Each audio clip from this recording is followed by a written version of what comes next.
asalaamaaleykum maa ngi nuyu ku si ne sa tur sa sant man la Amdi Moustapha dëkk Ouest Foire yoroo Sicap du 10 yoroo maanaam si gox gi daal xam lu bëri nag ci gox gi quoi. sëñ Amdi tey ñi ñëw fi ci wàllu insécurité mooy wàllu agression yi nga xam ne insécurité bëri si dëkk bi bu amul message booy lancé yan message ban message ngay lancé par autorité par rapport ak ay dëkk bi nu mu grave daal.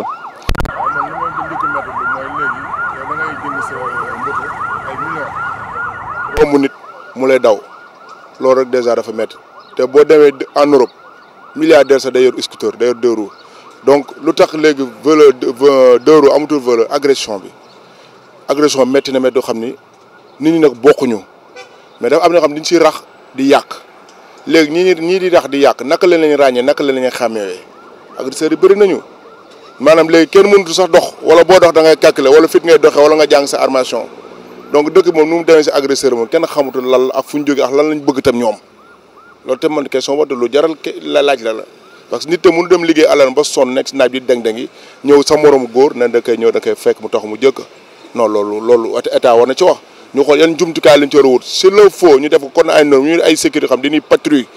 ci dëkk bi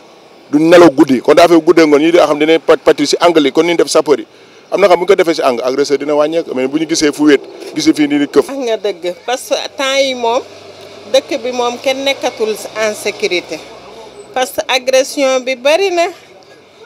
jikko yi daal ñoo yàqu fi mu ne nii maanaam parce que lii kenn xamul li muy nurool bëccëgu dara kam sax kenn ñemeetu la dox yore téléphone wala nga gàddu nii saak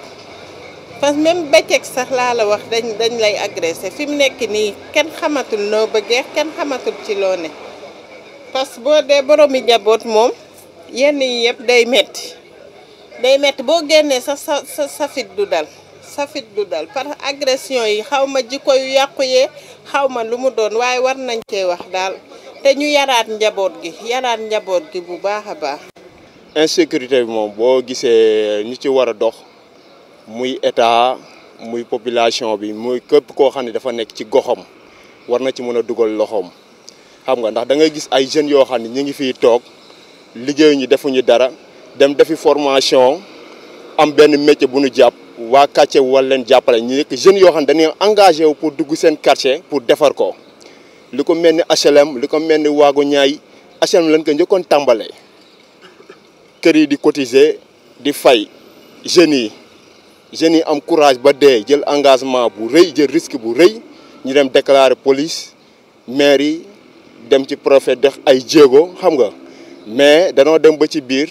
moyens yi la ñu amul ndax booy dem bay engagé ay malfaiteurs il faut que nga am ay moyens yoo xam ni dina la ci mën a jàppale lu ci mel ni ay oto lu ci mel ni ay matériel de sécurité xam nga yoo xam ni di nga ci def say jumtuwaay ndax da ngay taseel benn malfaiteur guddi bu ñuy engagé wu loolu malfaiteur bi day yor ay armes di nga gis koo xam ne day yor pistolet léeg-léeg nga gis ko yor jaase léeg-léeg nga gis ko yor paaka un jour bu ñuy garder mës na ay malfaiteurs ñëw attaqué ñu riposté dal seen kaw ñu yoroon benn pitbull ndax dal leen dressé technopole pitbull bi dafa attaqué élément bi fekk ñun yoruñu arme benn xaj rek lañu yoroon mu déclenché ko mais dafa yor pitbull bi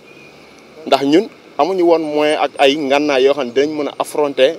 malfaiteurs yi xaj bi rek lañ mënoon tekki moo nekkoon dernière solution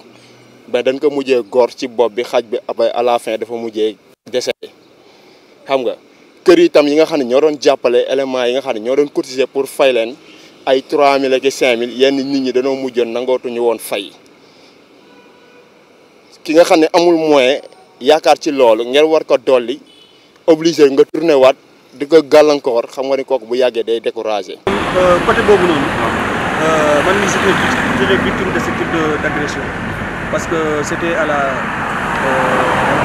veille de la fête. maa ngi demoon Sacré-Cœur borom moto bi dañoo ñëw jaar suma côté dañu naroon a këf suma téléphone mais heureusement maa ngi ko téye bu baax donc type d'agression yooyu surtout les dimanches bari na lu muy am ci dëkk bi donc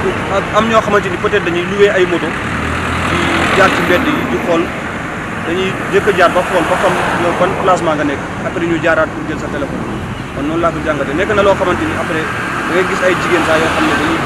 jël seen i ay téléphone donc vraiment côté boobu noonu tamit war nañ ci mën a taxaw parce que cet bi gis nañu depuis mu dugg Dakar dafa xaw a changé lu bëri ci dundin bi biir Dakar yàgg na nekk ay régions yu mel ni Kaolack mbala feneen mais Dakar moom vraiment suñu sañoon yooyu noonu dañ ko fiy jéem a réduire. dëkk bi metti na agression guddi bëccëg même n'importe quelle heure la ñuy agressé nit ñi dëkk bi daal kenn nekkatu fi en sécurité. deuxième chose mooy bu ñu lay këfoo di lay agressé ñëppay seetaan c'est ça qui m'étonne léegi ñoom dañuy may agresseur fit bu ñuy bëggee agressé kenn mais ku si tombé mais na jaay bakkatam taxaw kon la fois dernière maa ngi seetaan surtout bi benn gardien mi ngi jël ba jël steur booy mais wala ñu def benn affaire agresseur bu ñu jàpp rey la mais surtout wala beneen ak bu dee beneen question ngeen laajam beneen question. léegi dañuy ñaan yàlla dañuy ñaan état bu fekkee yëg na loolu ak jeunes yi nga xam ne ñu ngi sur le terrain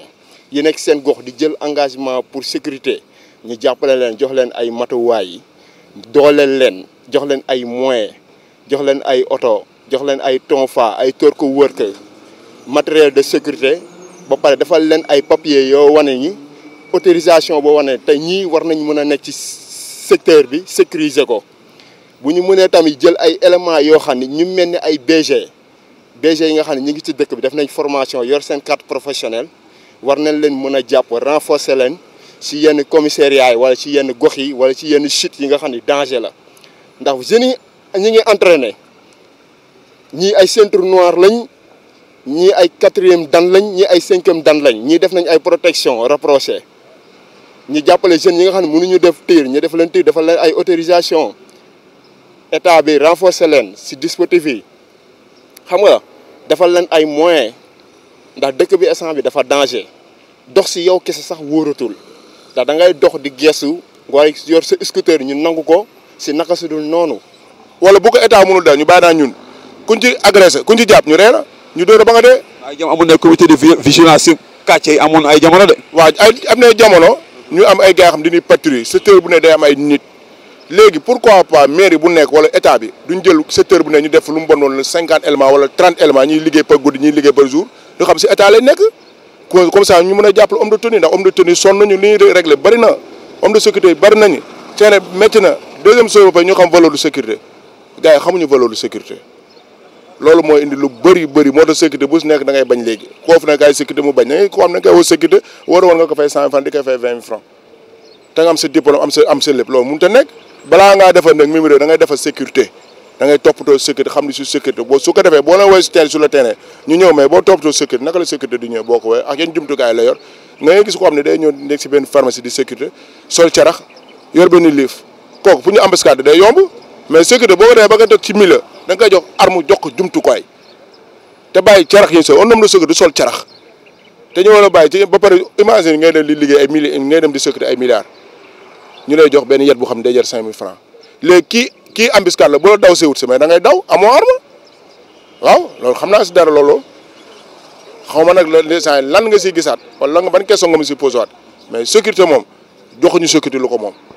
takk-der yi ñu gën a farlu rek ak président aussi ñuy xool bu ñuy def grâce présidentielle nañu xool bu baax li ñuy grâce yi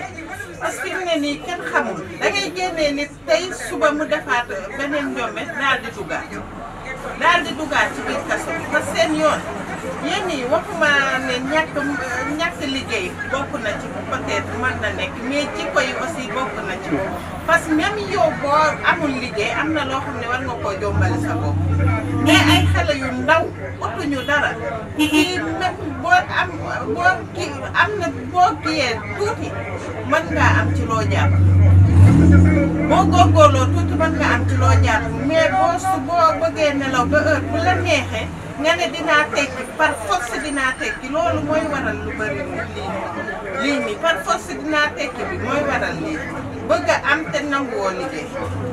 loolu daal bañ ñu ci mënee jàppale ñu gën a renforcer sécurité bi parce que fi mu ne nii moom nekkatuñu en sécurité ñu gën a renforcer sécurité bi kon ñu sant daal. ku la nar a rey reyal léegi violation dafa métti parce que gars yi ni ñu jéem a defee moom métti doo dem liggéey sa alal ba sonn mën la fekk benn samba boo ñu bëgg a jël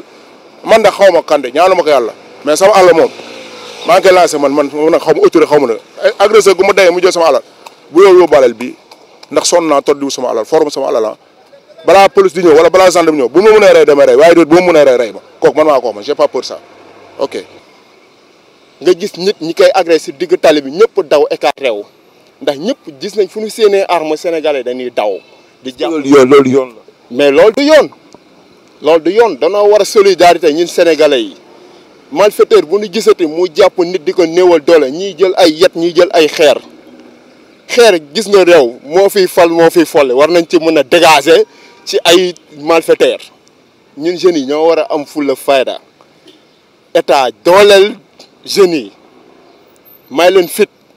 pour ñu mën a liggéey jeunes yu bëgg a liggéey bari na de ay centaine de personnes ñu ngi fi taxaw mën naa leen génneel effectif boo xam ni état di ko sax xalaat te boo yëpp a def formation mais amuñu liggéey ne leen état jàppale ñu liggéey ci gox yi képp kiy gox wala ku am sa secteur na jël woote BG yeeg sécurité yi dajale leen ci benn anam teg leen ci ay conditions yu baax ñu sécuriser leen képp fi nga wëgg dëkk nga jël say sécurité bopp état ñëw dooleel lan ndax lii nii ñuy jëm nii am na luy ñëwaat ci kanam loo xam ne moo nar a gën a garaaw ndax instant jamono lu muy gën a dem rek day gën a metti jamono lu muy gën a dem insécurité day gën a bari ndax jeunes yëpp a am fit léegi am na ñuy defar am na ñuy yàq mais nag ñiy yàq bu ñu ñëwee ba gisatuñu lu ñu yàq dinañ fexee jub moo tax nag état na ci jàpp quoi. waaw kàddu bu di mooy ñu gën a taxawaat ci sécurité bi gën a veewaat ci nit ñi tey dimbalante